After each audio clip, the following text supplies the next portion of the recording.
ne lui est pas propre. Maintenant, la chaise, c'est une des cérémonies ici, d'un point de vue local, qu'on utilisait généralement, une des cérémonies principales majeures pour un des 4 temps forts que j'énumérais tantôt de nomination. C'était quand on passait à la petite initiation avec la cérémonie de la chaise, comme on l'appelle aujourd'hui. Le rituel de la chaise. Mais ce rituel-là, c'est un très vieux rituel qui existe déjà depuis l'Égypte antique. Les 2 divinités qu'on voit ici, là, c'est celles qui mettaient justement la conscience sur la chaise. Parce que leur nom même, justement, c'est le nom même de la chaise. Donc, elles ont vocation à faire ça. Et ici, là, l'anneau que je montrais tout à l'heure, qui est l'anneau chaîne là, c'est le nom de la personne, en fait, ici, là, qu'on est en train de lui donner.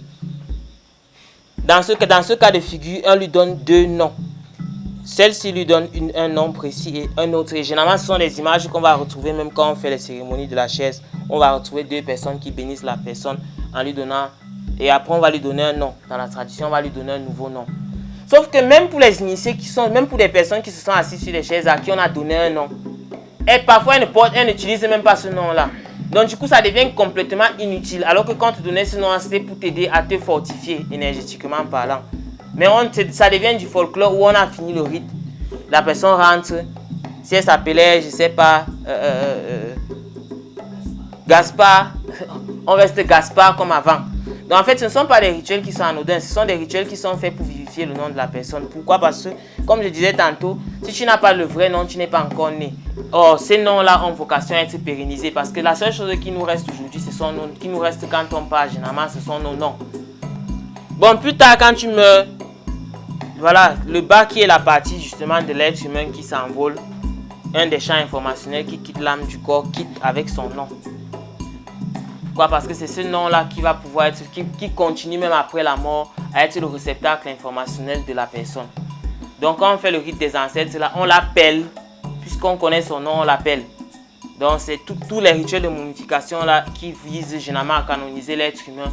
C'est se base fondamentalement sur le nom de la personne. Donc c'est comme on dit, il ne faut pas gâter son nom là, c'est pas le jeu quoi, il ne faut vraiment pas gâter son nom. Parce que c'est la seule chose qui reste quand on part, objectivement.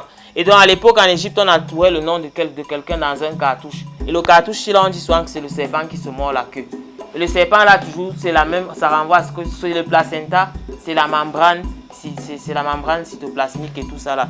Donc c'est ça, on le remet en fait dans le ventre de sa mère et on s'assure qu'il puisse renaître à la vie et qu'il puisse être accessible. Non, c'est parce que c'est également un rituel de purification. Cet anneau qu'on va mettre va filtrer son nom pour qu'on ne puisse pas y adosser de mauvaises paroles ou de mauvaises actions et tout ça là. Donc c'est pour conserver le nom de l'ancêtre à la postérité.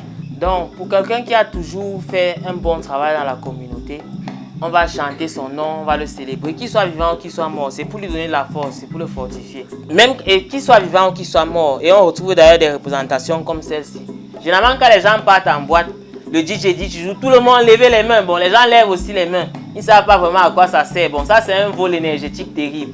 Bon, on ne sait pas vraiment à qui part l'énergie que le DJ ramasse là. Mais toujours est-il qu'il fait une grande collecte. Donc, tout le monde a levé les mains là. Les 2 mains là vers le ciel, c'est l'image même du cas, de la vibration ontologique de la personne quand elle part. Donc, lever les mains vers le ciel, c'est un geste très clair et très fort. Donc on le fait généralement à l'endroit de quelqu'un quand on veut. C'est pour ça qu'on dit souvent, je te donne les mains. Parce que quand quelqu'un a fait quelque chose d'extraordinaire, on lui donne les mains. On lui donne les mains comme ça là pour l'élever, pour lui donner de l'énergie.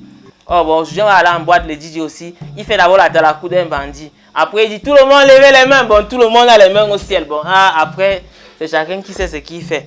Donc ce sont des choses qui ont été bien pensées à l'époque et qui étaient faites justement pour élever le taux de vibration d'un individu. Et faire vibrer son nom pour que la communauté puisse bénéficier de son œuvre en se connectant à son champ informationnel. Il y a des gens qui portent des noms comme je disais, je racontais l'histoire de mon oncle tantôt. Après, ça peut te gâcher carrément la vie si tu n'es pas au courant de ça. Et ce n'est pas une fatalité non plus. Une fois qu'on a connaissance des différents aspects qui sont liés à notre nom, on pourrait simplement se renseigner pour savoir pourquoi est-ce que tel nom m'a été donné si je sais que ce nom-là a une connotation négative. Savoir déjà le pourquoi de cette chose-là peut déjà aider à guérir la personne de toutes ces informations-là qui lui ont peut-être pourri l'existence sans qu'elle ne sache. Donc ce sont des choses qu'il vaudrait mieux savoir et savoir déjà comment est-ce qu'on s'organise pour pouvoir mieux faire les choix des noms de nos enfants et même pourquoi pas de nous-mêmes. Parce que l'être humain au fil de son parcours aborde plusieurs noms et il a donc vocation à pouvoir lui-même également discriminer les noms qu'on lui donne. Donc c'est un peu ça.